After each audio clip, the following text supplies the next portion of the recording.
Tonight, I bring you a piece of desecrated ground, known only to explorers, ghost hunters, and internet sleuths. Hidden in the far, dark corners of the internet, whispers about the sinister secrets of the Ableton House can be heard. Located on America's eastern seaboard, it's now an unassuming private residence.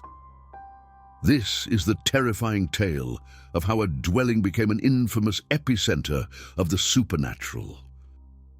This is how a house becomes haunted. Around 1820, unknown beginnings saw settlers moving into the area, violently displacing the indigenous people and sowing the land with hate, misery, and death. A small cabin on a hill was built between piles of rock. Unbeknownst to the man, it was a sacred place of rest for indigenous people. It said the man was scalped and his cabin burned to the ground. The ground itself, once hallowed, now desecrated. By the 1850s, the first known residents were the Ableton family, who knowingly constructed a home on the hallowed grounds of the ancient burial site. It's believed the view of the river valley below was worth it. Entities were said to have prowled the house from the very beginning. Elmer Ableton is said to have heard native voices when alone in the house. Whispers in indigenous tongues coming from the windows, candles that could not stay lit. In 1863, during the Civil War, tragedy struck the Ableton House. The family of 3 was brutally murdered by Confederate soldiers. The bodies of the family were never found. Later, as the Civil War closed, the house was used again as a makeshift hospital where almost every patient died due to injuries and a lack of medical attention. All this death left a scar on the very foundation of the building. To this day, the house is surrounded by shallow, unmarked graves.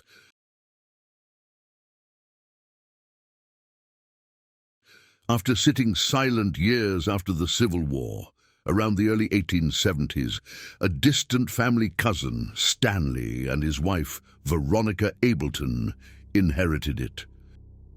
Despite its tragic and blood-soaked past, the partially rotted but still fully furnished house was remodeled by the family. Its exterior was pure Victorian beauty, its inner facade was rotted to the core. The family of 4 lived peacefully within its seemingly ordinary walls for a while. However, behind closed doors, a grim tale unfolded. Veronica and the children witnessed the sounds of a crying child, flies constantly erupting from the floorboards. In 1872, only after 2 years of living in the home, the family patriarch was driven insane by a malevolent force. It's said Stanley constantly dug up the ground around the home, searching for a pocket watch he supposedly lost, even though Stanley never owned one. This was followed by a gruesome murder act that stained the house with the darkest of energies. The traumatic intensity of that event left an indelible mark, casting shadows that whisper curses and echo with screams into the night. Winter of 1874. After losing his brother Stanley, Edgar moved in due to his divorce and financial troubles. He was later found in front of the grand fireplace, hanging by himself. It's said he weeps alone in that room for eternity. As the house was again handed down in 1886, now to Stella, daughter of Edgar. Little was reported about Stella. She died alone, a peaceful death in the main bedroom in 1922.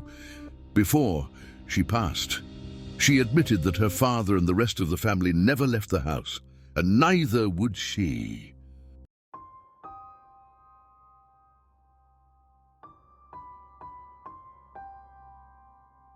As 30 years passed, having been passed down through several generations, it was rented out, used as storage, then sat vacant, but not maintained. Known only as another rotting house on a hill, its spirit sat silent. In 1956, the house was purchased and remodeled by a new owner. Inside the walls, an unusual amount of debris was found. Artifacts dating back to the 1860s were found in every wall. In fact, within all of its walls are buried cursed objects left over time. The house was never finished. A fire broke out before the owner could ever take possession. In 1962, an old family descendant, now under a different last name, took over the house. It was only partially restored because a worker's death was reported. He fell from the roof due to a sudden stroke. It was then opened as a supernatural attraction in 1965. This led to the whispering of vile incantations in forgotten tongues. People who conducted seances and readings conjured up more spirits, adding more darkness to the house.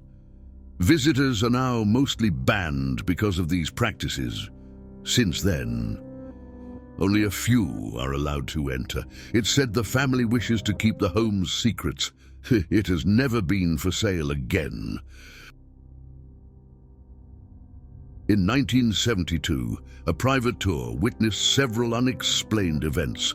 They reported antique mirrors that reflect twisted, tormented faces, a possessed doll that moves of its own accord, and a painting that appears to bleed at midnight. All these items are thought to have malevolent spirits guarding them. Some who are allowed to enter the house have taken with them an unholy curse. Spirits and malevolent entities are said to attach themselves to unsuspecting objects, cursing sticky-fingered visitors. In 1988, one verified experience involved an exclusive private tour group that heard laughter coming from a child's bedroom. When they investigated, the laughter stopped. Whenever someone entered the room, it stopped. A member then closed the door. Immediately, a series of loud slams against the door occurred, scaring every witness and nearly breaking the door.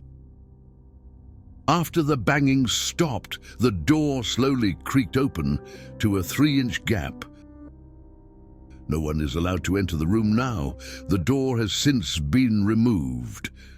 By 2009, restoration work was again put on hold. New experiences involved witnesses seeing the ground moving outside and under the rugs and floorboards of the house. Boards were pressed up, flexing and cracking the wood. Pits appeared outside of the home. Upon investigation, shallow graves and rising groundwater levels were blamed. A few others reported hearing children's music playing backward. The source of the sound was never found. Now in 2023, the house sits alone, but not silent, consumed by guilt and remorse. It's said a man wanders the halls, while another tortured soul hiding in the basement, emitting anguished cries. Meanwhile, an anguished mother and her children are believed to be always running and hiding on the property ground, unable to move on. The house has become their eternal prison, a place where only sorrow and despair reign.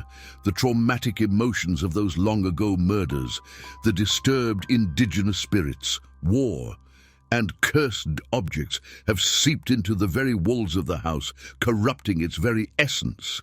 An unending tapestry of residuals plays out, resulting in sinister apparitions, spine-tingling whispers, and chilling poltergeist activity.